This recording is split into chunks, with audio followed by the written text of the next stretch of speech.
নমস্কার, কেমন আছো সবাই? আশা করছি সকলে খুব ভালো আছো, সুস্থ আছো আর সাবধানে আছো। তোমাদের আশীর্বাদ ভালোবাসাতে আমিও বেশ ভালো আছি। অঙ্কিতাস ব্লগের আরও একটি নতুন ব্লগে তোমাদের সকলকে জানাই অনেক অনেক স্বাগত। আজ রবিবার সকালবেলায় ঘর মুছতে শুরু করে দিয়েছি। তার কারণ হলো আজ বড়মশাই কাজে যাবে না। আর ওইদিকে দেখতে পাচ্ছ, এটা কিন্তু আমার ভাসুরের ঘর। এখনও মশারি টাঙানো আছে, মানে আজ আমার ভাসুর এখনও ঘুমাচ্ছে। সপ্তাহে একদিন কি দুদিন ছুটি পাই বেচারা, ওই জন্য আর সকাল সকাল ডিস্টার্ব করি না। আর এই কারণেই সকালবেলায় ঘরটা মুছে চলে আসলাম। যেহেতু বড়মশাই কাজে যাবে না, তাই বেলাতে রান্না করব, তাই সকাল সকাল ঘরের কাজগুলো সেরে নিচ্ছি। তো একজন আমাকে খুব কমেন্ট করেছিল যে আমার যেহেতু ভিডিওতে বেশিরভাগ পা দেখা যায়, তো আমি যদি পায়ে নূপুর পরি মানে দেখতে ভালো লাগবে। তো এই নূপুরটা আমি আমাদের কীর্তনের সময় পরেছিলাম, তারপরে আর খুলিনি। এই নূপুরটা পরে বড্ড অসুবিধা হয়, নূপুরটা পায়ে একটু একটু করে টাইট হয়ে যায়, তো খুব লাগে। তো ভাবছি এই নূপুরটা খুলে অন্য আর একটা নূপুর আছে যেটা সরু চেনের মধ্যে, ওটা পরবো। তো যে কমেন্ট করেছিল, সত্যিই বলছি, সত্যিই ভালো লাগছে যে তার কমেন্টটা। আর এখন সত্যি দেখেও ভালো লাগছে যে সত্যি পাটা বেশ ভালো লাগে। আগে যখন নিজের ভিডিওগুলো দেখতাম পাটা অতটাও ভালো লাগতো না, তবে আজ ভিডিওটা দেখে বেশ সত্যিই ভালো লাগছে। তো যাই হোক, তাকে অনেক অনেক থ্যাঙ্কস আমাকে এই সাজেশনটা দেওয়ার জন্য আর এত সুন্দর কমেন্ট করার জন্য। তো চলো সকালবেলা ঘরটার মুছে নিয়ে কাচাকুচি করব। তো ভাবলাম যে সকালবেলা দুই ভাই কখন উঠবে তার কোনো ঠিক নেই, তার আগেই ঠাম্মার চাটা করে দিয়ে যায়। ওই জন্য চলে আসলাম, ঠাম্মা তো র চা খাই, তাই ঠাম্মার সাথে সাথে আমি নিজের জন্য 1 কাপ চা করে নিয়েছি। এখন ঘরের মোটামুটি কাজ হয়ে গেছে, এখন এই চাটা খেয়ে জামা কাপড়গুলো কাচলেই মোটামুটি সকালের কাজ কমপ্লিট হবে। তো চলো ঠাম্মাকে চা দিয়ে এসে আমি নিজেও 1 কাপ চা খেয়ে নিই। এই যে সকালবেলা আমার বরের কাছ থেকে শিখেছি এটা, যে প্রথম কোনো কিছু খেলে সেটা একটু প্রণাম করে ঠাকুরের স্মরণ করে খেতে হয়। তো এই জিনিসটা আগে করতাম না, এই বছর 2 হলো ওর থেকেই শেখা। বিয়ের পরে ওকে দেখতাম যে ও সকালবেলা বলে না, ও যখন যেটা খায় একটু প্রণাম করে ঠাকুরের নাম করে স্মরণ করে খায়। তো আমিও সেটাই চেষ্টা করি, যখন যেটা খাই এখন একটুখানি ভগবানের নাম করেই খাই, কারণ তার দয়াতেই সকালবেলা খাওয়ারটা মুখে উঠছে। তো সকালবেলা বলবো না, সারাদিনে কিন্তু সুস্থ থাকা, ভালো থাকা, খারাপ থাকা সবটাই কিন্তু তার উপরেই নির্ভর করে যে আমাদের সারাটা দিন কেমন চলবে। সেই কারণেই তার নাম করেই, তার উপর স্মরণ করেই সকালটা শুরু করি, আর সকালের প্রথম খাবারটা তার নামেই খাই। তো যাই হোক, চলো এখানে দেখো চা খেয়ে আমিও ঝটপট চলে গেছিলাম কলপাড়ে, সেখান থেকে জামা কাপড়গুলো কেচে নিয়েছি। আর এদিকে রৌদ্রও উঠে গেছে, সাথে দেখো ফুরফুর করে হাওয়াও দিচ্ছে। আর আজ যেহেতু ভাসুরের জামা কাপড় আছে আর বড়মশাইও কাজে যাবে না, তাই ওই কাজের জামা প্যান্টগুলো কাচতে গিয়েই অনেকগুলো হয়ে গেছে। তো চলো মোটামুটি এখন জামা কাপড়গুলো কাচা হয়ে গেছে, এখন এগুলো মেলে নিই, তারপরে রান্নাঘরে ঢুকবো। আজ সকালে টিফিন করার মতো কিছু নেই, টিফিন বানানোই আছে। কাল যেহেতু পরোটা আর ঘুগনি করেছিলাম, তো ভাসুরের জন্য করেছিলাম, ভাসুর তো আর কাল রাতে খাইনি, তো অনেক পরোটা রয়ে গেছে, সাথে ঘুগনি রয়ে গেছে। আমাদের 3 জনের ওটা দিয়েই সকালের টিফিন হয়ে যাবে। আর ঠাম্মা তো খাবে 1 মুঠ ভাত, ওটা জেঠি শাশুড়ি নিজের বাড়ির থেকে অল্প কটা নিয়ে আসলেই হয়ে যাবে সকালের। তারপরে বেলাতেই রান্না করব, তো ঘরের কাজবাজগুলো সেরে নিয়ে তারপরেই রান্নাবান্না সারবো।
চলো, বরমশাই উঠে পড়েছে, চা করে খেতে গেছিলাম, আর এদিকে দেখো জলটা বসিয়ে দিয়ে গেছিলাম, আর চালটা ভেজানোই ছিল আমার।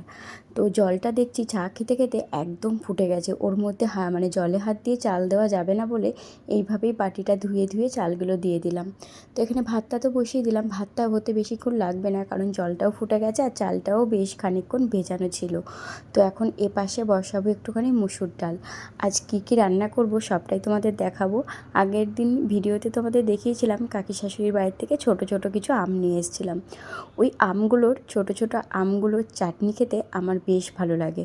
আর আমার ভাসুর চাটনি বলো টক ডাল বলো ভীষণ পছন্দ করে।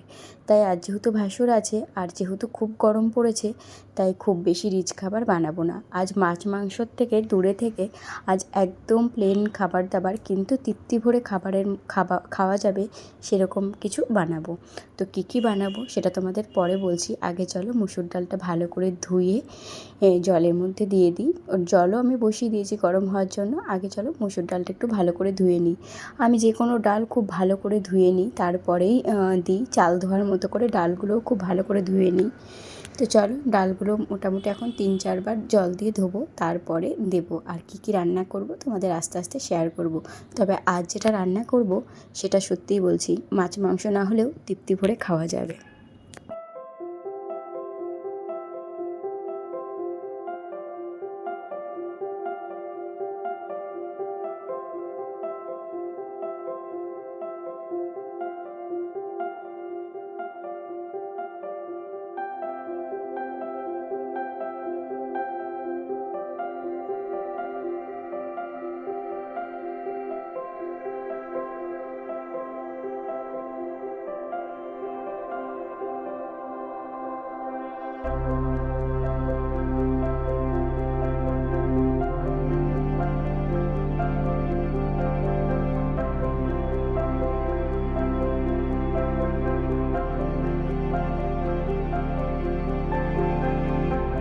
চলো তোমাদেরকে দেখাই কী কী রান্না করেছি।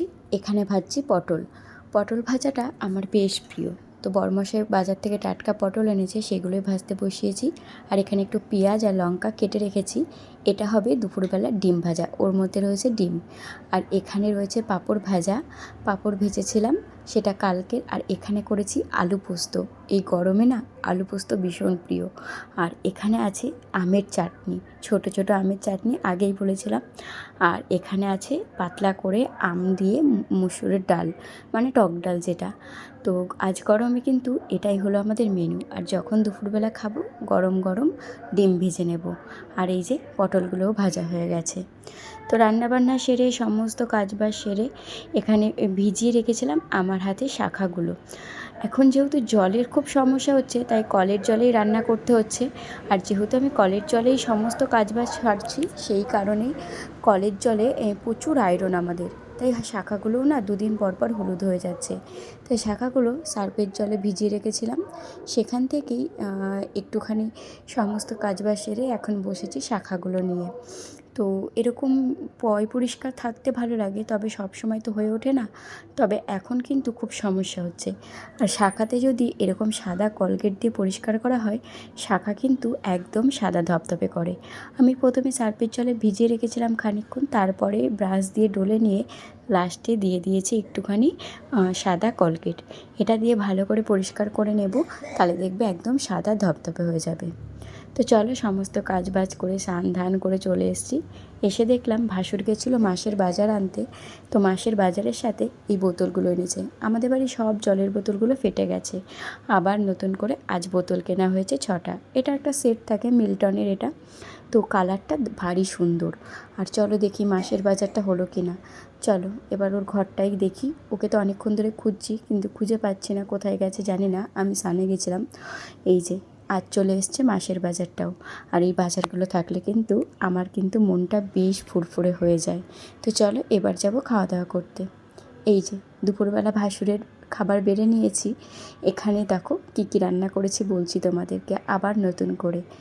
আছে টক ডাল, পাঁপড়, এখানে আছে ডিম ভাজা, চাটনি, সাথে পটল ভাজা আর আলু পোস্ত। যেহেতু কাঁসার তলায় খেতে দিয়েছি, তাই চাটনিটা কিন্তু বাটিতেই দিয়েছি, বাটিতেই খেতে বলেছি। এরকম গরমে এরকম মেনু কার কার পছন্দ কমেন্টে জানিও। এই যে দেখো, জল ভরার জন্য এই দুটোতে জল ভরবো, ওই গামলাটাতে জল ভরবো, এগুলো রান্নার জল। আর এই যে সারা দিনের জল, এগুলোতে স্নানের জল। আরও দুটো বালতি বাথরুমে আছে। আর এই যে দেখছো সব ড্রাম ড্রাম, এগুলো সব ভরে রাখবো। এখনও জল আসেনি, একটু পরেই জল চলে আসবে, তার আগেই সব জোগাড়যন্ত্র করে রেখেছি। তো চলো, জল আসলে ঝটপট জলগুলো ভরে নিই। ঝটপট না, প্রায় ঘন্টা দেড়েক লেগেই যাবে এই জল ভরতে গিয়ে। তো চলো, জল ভরে তোমাদের সাথে ঘরে গিয়ে দেখা হবে, সাথে চায়ের বাসনগুলো মেজে নিয়ে যাব।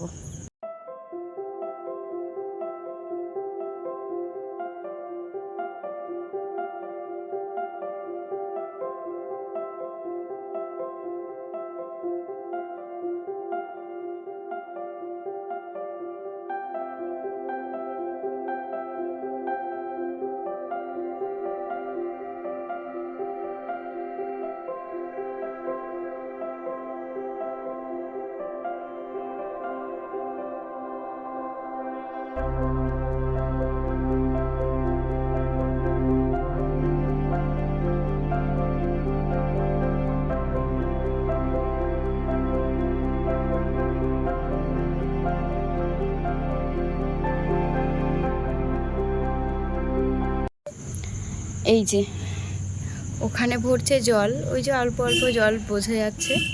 আর এখানে দেখো বসেছি আমি আদা কাটতে। বেকার যে পরিমাণে জল পড়ছে, বেকার এখানে দাঁড়িয়ে থেকে লাভ নেই, তাই ভাবলাম আদাগুলো কেটে রাখি। এখনও ঘরে কিছুটা আছে। আর এই যে এতটুকু কাটা হয়েছে আর এতটুকু বাকি আছে। সাথে দেখো রসুনও নিয়ে এসেছি, এটাও ছাড়িয়ে রাখবো কিছুটা। তো জল ভরতে ভরতে আমার কিছুটা কাজ এগিয়ে থাকবে। এখানে তো বেকার আমি বসেই থাকি বা ঘোরাঘুরি করি, তো সেটা না করে একটা হাতে কাজ করলেও একটু কাজ আমার এগিয়ে যাবে। সেই কারণে এই বুদ্ধিটা বার করেছি। আজ জল ভরে ঘরে আসতে আসতে ঘড়ির কাঁটায় বেজে গেছিলো 9:10। 9:10 পর্যন্ত জল ছিল, তবুও সবটা কমপ্লিট করতে পারিনি, কারণ আজ জলের স্পিড ভীষণ কম ছিল। তারপরেই ঘরে এসে তড়িঘড়ি করে রুটি করে খাওয়া দাওয়া করে নিয়েছিলাম। তো একা হাতে রুটি করে বেলে একা অনেকটাই সময় লাগে, তাই আর কোনো ভিডিও করিনি। এখন যে ভিডিওটা করছি, আমাদের খাওয়া দাওয়া কমপ্লিট। আর দেখো বাসনও মাজা হয়ে গেছে। এখন যাব আমি একটু গা ধুতে, ফ্রেশ হতে। সমস্ত কাজবাজ কমপ্লিট করে নিয়েছি। আর যেহেতু জল ভরতে যাই, তো জল ভরার সময় অনেকটা হাঁটাহাঁটি পরে গাটা প্রচণ্ড ঘেমে যায়। আর তারপরেই জল ভরে এসে আর রেস্ট নিইনি, একেবারে চলে এসেছি রান্নাঘরে। তো রান্নাঘরে এসেও তো সেই গরমের মধ্যেই কাজ করতে হয়েছে। তো ভীষণ গাটা চ্যাটপ্যাট করছে আর বাজে গন্ধ বেরোচ্ছে। তাই এখন যাব একটু ফ্রেশ হতে। ফ্রেশ হয়ে আসলে রাতের ঘুমটা বেশ ভালো হবে। তো দেখো, ফ্রেশ হয়ে চলে এসেছি বিছানায়। হট করে বরমাসে আমাকে সারপ্রাইজ দিল, আমার জন্য আইসক্রিম এনে রেখেছিলো, যেটা আমার ভীষণ ফেভারিট। তো চলো, এখানে আমি আইসক্রিমটা খাই। আর তোমরা কমেন্টে জানিও কেমন লাগলো ভিডিওটা। সবাই সুস্থ থেকো, ভালো থেকো, সাবধানে থেকো।